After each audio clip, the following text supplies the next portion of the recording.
शान में गुस्ताखी हो रही है और मैंने उसका एक्शन का रिएक्शन हुआ कि सब चीज बर्दाश्त है, नबी की शान में गुस्ताखी बर्दाश्त नहीं की जाएगी। ये मेरी बात थी, मैंने अपनी बात रखी। उसके लिए मुझे घर में बैठना भी पड़े तो मैं बैठने के लिए तैयारी में। हाथी पाल सकता है, बेटी नहीं पाल सकता है। जिसकी घर में उसकी बेटी का तलाक हुआ है उस माँ बाप से पूछो, उस बेटी से पूछो, वो बताएगा कि आज अपनी बेटी घर में रोज उसको देखता है, रोता है। तो वो माँ बाप कहते, जब धन्यवाद का जब मामला आया तो 3 तलाक के मामले के अंदर जब प्राइम मिनिस्टर मोदी जी ने जब फैसला किया कि कोई भी व्यक्ति अभी किसी बच्ची को डायरेक्ट 3 तलाक देगा, तलाक तलाक तलाक कहेगा, डायरेक्ट उसको 3 साल की जेल होगी। आज खटिक समाज आप देखो, हम बकरा बेचने वाले लोग हैं, हम लोग ऐसे लोग हैं, ऐसा खानदान है जो हलाल कमाता है और हलाल खिलाता है। एक ऐसे शहर में आए हैं जो ऐतिहासिक शहर माना जाता है और इस शहर को सेंसिटिव भी माना जाता है, क्योंकि एक तरफ दूसरी पार्टियां हैं, एक तरफ आप जिस पार्टी से आते हैं। अगर मैं सवाल करूं तो शायद आपको भी थोड़ा सा नाराजगी होगी कि मुस्लिम समाज थोड़ा नाराजगी इसको जताता है, लेकिन आप जिस तरीके से इस पार्टी को लेकर चलते हैं, एक अच्छी छवि बना रहे हैं। सबसे पहले आप आज औरंगाबाद आए, उसके बारे में आप क्या कहना है? देखिए, मैं औरंगाबाद पहली बार नहीं आ रहा हूँ। औरंगाबाद ऐतिहासिक शहर है, वलियों की नगरी है और मैंने भारतीय विद्यार्थी संगठन से जब मैंने नई शुरुआत की, जब मुझे मनसे का वाइस प्रेसिडेंट बनाया गया था, तभी भी हाजी अराफत शेख यहाँ आया, शिवसेना का उपनेता रहा, सबसे पहली सभा। और जब मैं मंत्री बना तो सबसे पहली सभा मेरी जो हुई थी औरंगाबाद में हुई।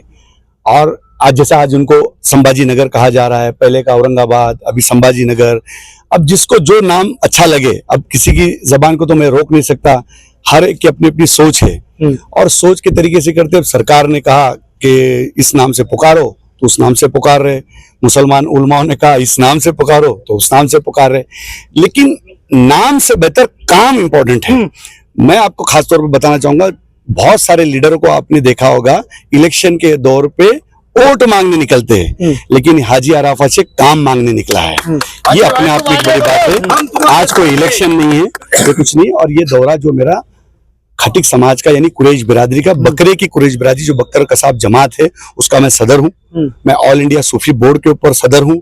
तो इस तरीके से मेरी एक सोच थी कि हम मुंबई में तो बैठक हर साल लगाते थे, तो हमने कुछ दिन पहले पूरे खटिक समाज के महाराष्ट्र के 36 जिले के जो महाराष्ट्र की कोर कमेटी, उनसे हमने बैठ के बात की कि इस टाइम हम ऐसा करेंगे कि 36 जिले हाजी अराफत आएगा और उनके पास उनके मसले सुनेंगे। ये सारे आज जैसे अभी यहाँ इस ऐतिहासिक शहर के अंदर पूरे आज मीटिंग होगी, शाम में हमारी बातचीत होगी, सबकी बात मैं सुनूंगा, सबके मुद्दे साथ में लूंगा। इसके बाद हमारी दूसरी जो होगी जालना में होगी, परभनी में होगी, वाशिम में होगी, ऐसे हर करते करते नांदेड़ करते करते मुंबई तक के जाऊंगा। और आखिरी जो सभा होगी मुंबई शहर में होगी, जिसमें महाराष्ट्र के मुख्यमंत्री जी खुद होंगे, आशीष शेलार जी खुद होंगे, बीजेपी के प्रेसिडेंट चौहान साहब खुद होंगे। और मैं मेरे समाज की बात, मेरे कौम की बात उनके सामने रखूंगा कि मेरे कौम की तकलीफ है। आज मेरी सरकार है और मेरी सरकार में रह के मैं इस पार्टी का अंग हूं, इस पार्टी से जुड़ा हूं और ये मेरा खानदान है और मेरे कौम की ये बातें हैं, इसको आपको हल करना है। और इंशाअल्लाह ताला मुख्यमंत्री जी के पास सारी बातें रखी जाएगी, सरकार के पास बातें रखी जाएगी और उसमें मुझे यकीन है अल्लाह मुझे कामयाबी देगा और मैं मेरे समाज के काम करने में कामयाब। सर, एक चीज ये है, एक वाहिद एक आप ऐसे नेता है जिसने सरकार में रहते हुए उसी पार्टी के जो मंत्री अभी बने हैं उनको निशाना बनाया था। पिछले दिनों बड़ी सुर्खियों में आप नजर आए थे और उसके बाद में अगर देखा जाए अभी अजान को लेकर, लाउड स्पीकर को लेकर बड़ा मुद्दा छिड़ा हुआ है महाराष्ट्र में। आप किस तरीके से उसके ऊपर नजर रखते हैं, क्योंकि एक बड़े नेता महाराष्ट्र के आप नजर आते हैं? देखिए, कैसा है कि अभी वो जो बात हो गई उसको फिर से दोबारा दोहराना ठीक नहीं है। जो जवाब देना था मैंने जवाब दिया। मैं इतना ही मानता हूं, मेरी उनसे काफी अच्छी बात हुई, मेरे दोस्त भी है। इत्तेफाक से जब हम पार्टी मीटिंग में बैठते, आजू बाजू में ही बैठते, तो हमारी काफी देर बात हुई। काफी देर के मैंने बोला सब चीज बोलो, पर मस्जिदों की शान में गुस्ताखी नहीं चली जाएगी और नबी पाक सल्लल्लाहु अलैहि वसल्लम की शान में गुस्ताखी नहीं सही जाएगी। अगर उस पार्टी में रहने के बाद अगर मेरे नबी की शान में गुस्ताखी कोई कर रहा है, मेरे स्टेट का, मेरे साथ वाला, मेरा ही दोस्त अगर कोई करता है, तो वहां बैठ के ये हाजी अराफत सुनता है, ये बहुत बुरी बात है। अगर मैं हर साल जब जाता हूँ मुकाम इब्राहिम पे जब जाता हूँ तो अल्लाह तबारक तआला से दुआ करता हूँ, अल्लाह मेरा ईमान ताजा रख, मुझे मेरे कौम की भलाई बेबूदी के लिए आगे बढ़ने वाला बना, मुझे उन लीडरों से समझना जिन्होंने कौम को धोखा दिया। अगर मैं भी वैसा बनने वाला होगा, अल्लाह मुझे ये स्टॉप कर। मुझे कोई हक नहीं पहुंचता झूठे वादे करना, झूठी बातें करना, ये मेरा काम नहीं है, मेरा कल्चर नहीं। मैं एक सूफी का बेटा हूँ, पीर का बेटा हूँ, सिलसिले वाला हूँ। शान में गुस्ताखी हो रही है और मुझे मैंने उसका एक्शन का रिएक्शन हुआ कि सब चीज बर्दाश्त है, नबी की शान में गुस्ताखी बर्दाश्त नहीं की जाएगी। ये मेरी बात थी, मैंने अपनी बात रखी। उसके लिए मुझे घर में बैठना भी पड़े तो मैं बैठने के लिए तैयारी में था और रहूंगा। लेकिन मेरी पार्टी ने मेरी बात सुनी, महाराष्ट्र के मुख्यमंत्री जी ने बात सुनी, पार्टी के बड़े आला लीडरों ने बात सुनी कि नहीं बात सही है, तुम बोलो। बाला साहब ठाकरे जी ने भी कहा, राज ठाकरे जी ने भी कहा, हर एक हिंदू लीडर ने अपनी अपनी बात रखी, लेकिन नबी की शान में कभी किसी ने गुस्ताखी नहीं की। ये जिस तरीके से उनकी जबान घसर रही थी, उनको समझाने का क्या, और उन्होंने कहा भी कि मैं इसके बाद अपनी भूमिका अपनी तरीके से रखूंगा। मतलब रखो, सबको रखने का अधिकार है। आप हिंदू लीडर है, आप रखो, मैं मुसलमान लीडर में मेरे कौम की बात रखूंगा, पर नबी की शान में। और मस्जिद तो मेरी है ना, मस्जिद किसी एक व्यक्ति की नहीं होती, हम सब की होती है। आज मुझे मस्जिद नजर आती है, मैं रुकता हूँ, नमाज पढ़ लेता हूँ, क्योंकि मस्जिद मेरी है। उस मस्जिद से मुझे प्यार है, तो उसके बारे में कभी भी हाजी अराफात से कॉम्प्रोमाइज नहीं करेगा। मैं क्या, मेरी नस्लें भी कॉम्प्रोमाइज नहीं करेगी, और इसके अंदर कोई भी तड़जोड़ होगा नहीं। ये बात क्लियर है, आज भी और कल भी है। रही बात आज यहाँ पे ऐतिहासिक शहर में आए, इंशाअल्लाह अल्लाह ने चाहा तो मुझे यकीन है कि जब हम दीन की राह में निकले, कौम की राह में जब निकलते हैं, तो अल्लाह की मदद आती है। अल्लाह तबारक व तआला फरमाता है फस्कुरुनी अस्कुरकुम, तू मेरा जिक्र कर तो मैं तेरा जिक्र करूंगा, तू मेरी नाशुक्री न कर मैं तेरी चर्चा करूंगा। जब कुरान और हदीस को तुम जानते हो, और जब ऐसे लोग जो बड़े दबे कुचले हैं, आज खटिक समाज आप देखो, हम बकरा बेचने वाले लोग हैं, हम लोग ऐसे लोग हैं, ऐसा खानदान है जो हलाल कमाता है और हलाल खिलाता है। ये पूरे वाहिद हिंदुस्तान के अंदर नहीं, पूरी दुनिया में एक ऐसी कौम है जो हलाल कमाती है और हलाल खिलाती है।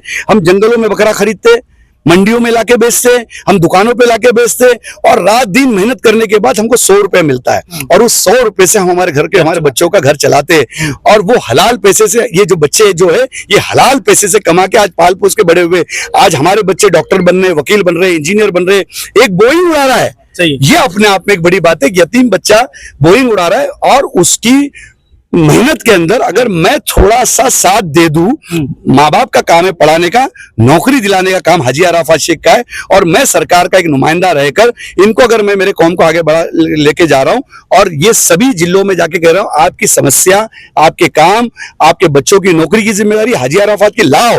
मैं महाराष्ट्र के मुख्यमंत्री देवेंद्र जी के पास जाऊंगा और आप लोगों की समस्या हर मंत्री के सामने रखूंगा। एक आखिरी सवाल सर मेरा ऐसा है कि आप जो है लगे हुए हैं बीजेपी की छवि सुधारने में।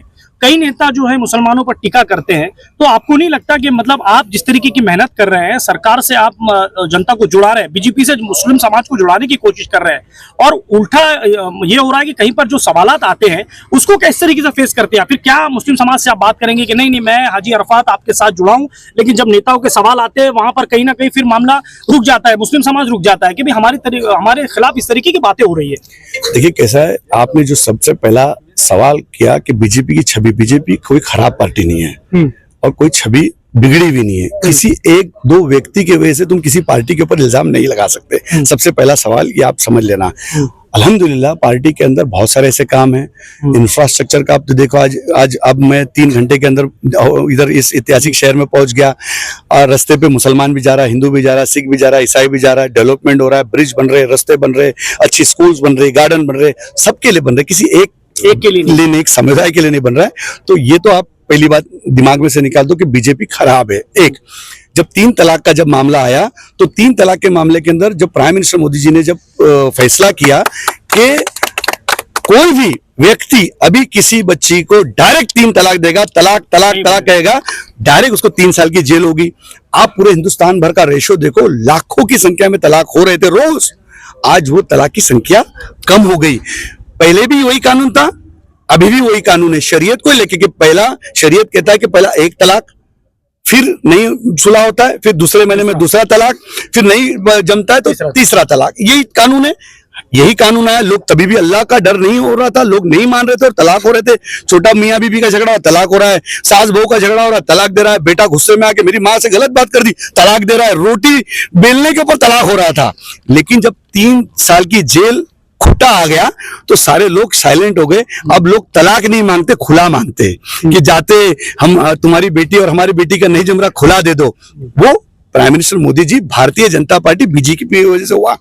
आज ये सारा रेशो अगर आप जब देखेंगे तो ये तलाक का रेशो बहुत कम होते हुए नजर आ रहा है। अल्हम्दुलिल्लाह अब तलाक नहीं होते, कहीं ना कहीं सुलह होना शुरू हो गई, जिसका रेशो कम हुआ। इसीलिए जिस आदमी हाथी पाल सकता है, बेटी नहीं पाल सकता है। जिसकी घर में उसकी बेटी का तलाक हुआ है, उस माँ बाप से पूछो, उस बेटी से पूछो, वो बताएगा कि आज अपनी बेटी घर में रोज उसको देखता है, रोता है।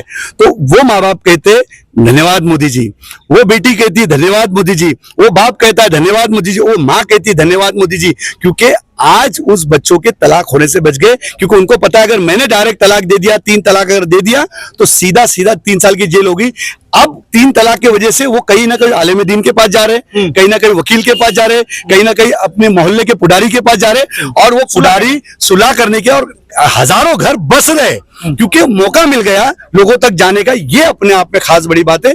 इसीलिए कभी भी आपके चैनल के माध्यम से कहूंगा, आप एक मीडिया से ताल्लुक रखते हैं, ऐतिहासिक शहर से ताल्लुक रखते हैं, इसीलिए किसी भी पार्टी को छवि गलत करके बोलना ठीक नहीं। ऐसे बहुत सारे अच्छे काम है, सारे अच्छे काम भारतीय जनता पार्टी के आपको दिखाना चाहिए। और मैं पूरा ईमान वाला हूं और ईमान के साथ कहता हूं, जो काम कर रहा हूं डंके की चोट पे करता हूं, हक से करता हूं, गलत बात है तो गलत भी बोलता हूं, और अच्छे काम है तो उसके सराहना भी करता हूं। यही इस्लाम सिखाता है, यही मेरे नबी सिखाते हैं। Thank you so much.